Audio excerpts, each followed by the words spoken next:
छेछना मेछना बाबा ठिकालने छै चौकी दिनाराम बाबा भद्री आई गंगा घाट पे जुमलई हे भगवान कहै छै हे मलाह बाबू से नहीं हे हम मघा मुंगेर भर थरी करैल जेबई गंगा पार बाबू क्या दे साधु बाबा बोले में तोरा गंगा पार क्या देबा कल कही हाँ कल कही सबसे पहले तू दक्षिणा दहन तब तोरा गंगा पार करे छिया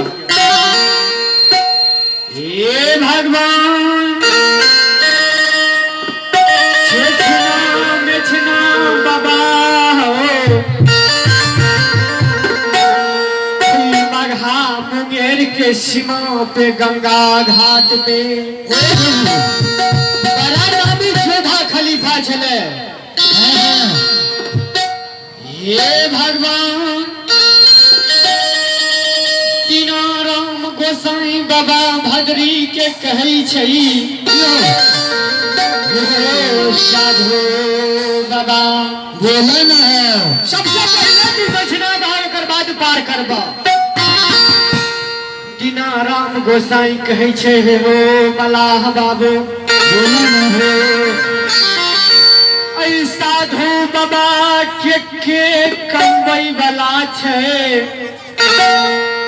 जे तोरा पैसा देबा ऐ रास्ता पेरा में कतौ भरथरी नहीं खेलिए कहिए सबसे पहले मघा मुंगेर में भरथरी करबै अगर जे होने से घुरबा ने एक पाई तोरा हम चुका के जेबा कहल कई साधु बोले न है देवता हो अगर जे तू होने से घुरबा पैसा नहीं देबा आहे दरिया हटा कई रखिया साधु बाबा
प्रेम से बोले बाबा दिना भदरी की हो